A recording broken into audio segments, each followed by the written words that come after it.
Muito bem, a Ucrânia perde até 200 soldados por dia na guerra contra a Rússia. A informação veio de um dos principais assessores do presidente Volodymyr Zelensky. Ele disse ainda que a Ucrânia não está pronta para avançar nas negociações de paz.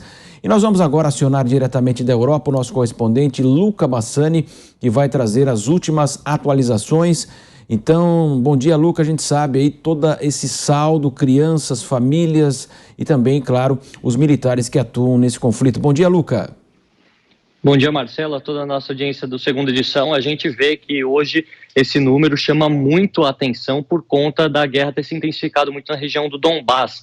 Os ucranianos já alegaram que há falta de munição, a falta de peças de artilharia que fazem com que eles isso acabe resultando em um grande número de mortes. O presidente Zelensky falou entre 60 e 100 soldados morrendo todos os dias, enquanto que o porta-voz da presidência da República da Ucrânia, o Mikhailo Podolyak, disse que esse número pode chegar até 200 soldados e também 500 feridos todos os dias. Eles dizem que precisam urgentemente de foguetes de longo alcance, entre 150 e 300, para conseguir frear o avanço dos russos dia após dia. A gente sabe que os ocidentais, ou pelo menos a OTAN, tem tentado enviar, ou pelo menos fez promessas, só que é muito difícil fazer com que cada um desses armamentos, desses equipamentos, cheguem à mão dos ucranianos, considerando que muitas vezes os russos interceptam antes de chegar ao destino final, e também a falta de treinamento, já que os ucranianos, foi relatado essa semana,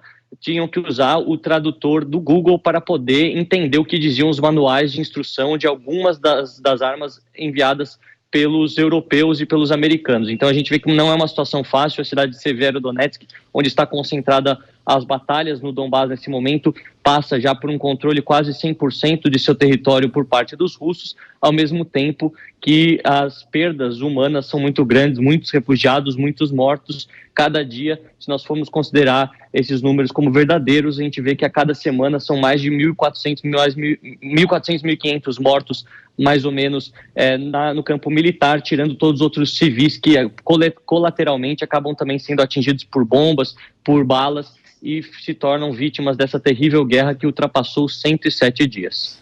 Sem dúvida, Luca. Luca, eu gostaria agora que você ouvisse então a pergunta do Diogo Schelp, nosso comentarista, a você, Luca Bassani, correspondente da Jovem Pan na Europa. Pois não, Diogo? Luca, esse dado realmente impressiona, é um número bastante alto e a gente fica se questionando como que as forças ucranianas conseguem fazer a reposição, de efetivo para continuar com essa guerra. Lembrando também que, segundo o cálculo de especialistas militares, para cada militar morto, estima-se que sempre o triplo de militares feridos.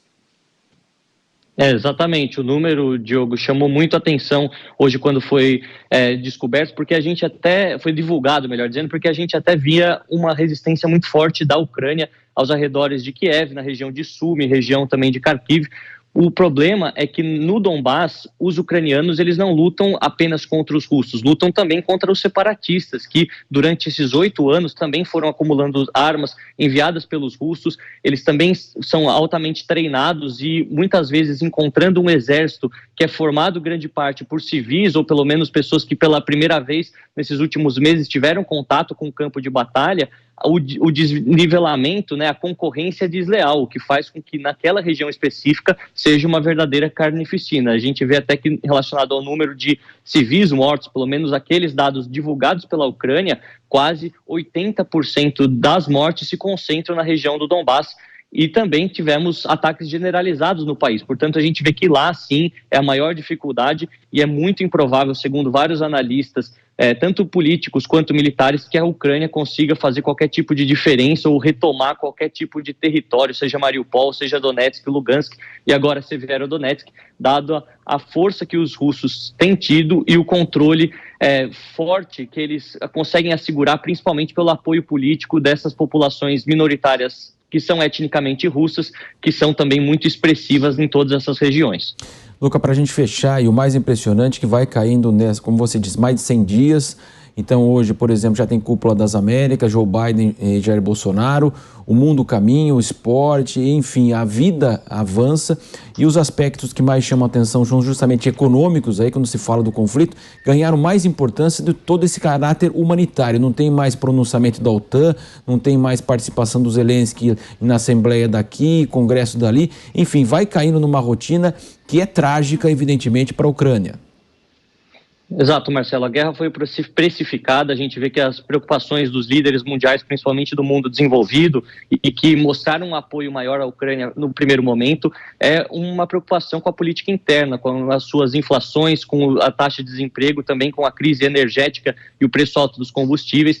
Eles, inclusive, muitos europeus trabalham já com a hipótese desse redesenho do território ucraniano, que não agrada em nada ao presidente Zelensky, mas até relatos de fontes minhas dentro da Ucrânia, eles dizem que na parte oeste da Ucrânia e também na parte norte, né, onde está Kiev, a vida voltou ao normal. Muitas pessoas voltaram ao trabalho, o metrô de Kiev voltou a funcionar, que outrora funcionava como um bunker. Então, até mesmo dentro da Ucrânia, em algumas regiões, as pessoas tentam continuar com a vida, já que a guerra está bastante concentrada na região do Donbass e, de certa forma, sempre teve essa guerra no Donbass desde 2014. Portanto, eles acreditam que se houver algum esforço diplomático para resolução, é essencial que Estados Unidos e China participem, sendo cada um com seus respectivos aliados, e o aspecto econômico vai ser fundamental, porque por mais que as sanções econômicas não tenham tido inicialmente o impacto esperado pelos europeus e pelos americanos, a gente vê que as projeções econômicas para o PIB de 2022 sendo menos 15% e mais para frente também o desmonte de várias empresas russas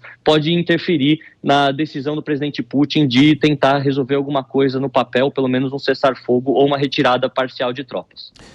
Luca Bassani, correspondente da Jovem Pan na Europa. Daqui a pouco ele retorna aqui na programação da Jovem Pan. Valeu, Luca.